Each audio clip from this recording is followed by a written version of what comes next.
ज्ञानेश्वर माऊली आणि भावंडांची कीर्ती ऐकून त्यांना आपल्या योग सामर्थ्याने अद्दल घडवण्यासाठी एका अक्राळ विक्राळ वाघावर बसून चांगदेव महाराज निघाले. मस्तकावर जाड जूड जटा, लाल भडक डोळे, एका हातात त्रिशूळ आणि दुसऱ्या हाती पिवळ्या धमक सापाचा लांब सडक चाबूक आणि सोबत अगणित शिष्य.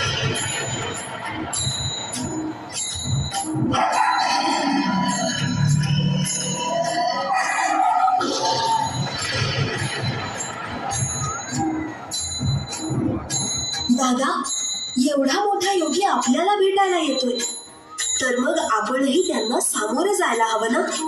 अगं, तुला का काळजी? ही भिंत आहे ना, नेईल आपल्याला.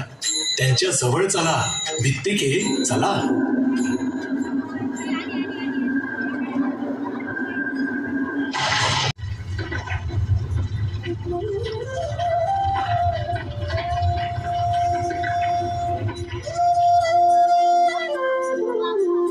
भिंतीवर बसून आलेल्या याहून चांगदेव महाराजांना लगोलग ज्ञानदेवांच्या विलक्षण सामर्थ्याचा प्रत्यय आला.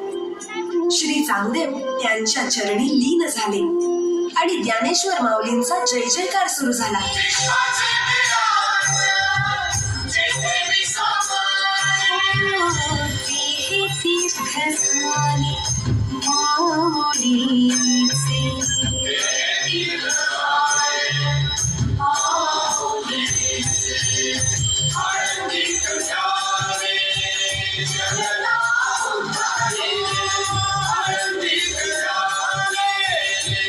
La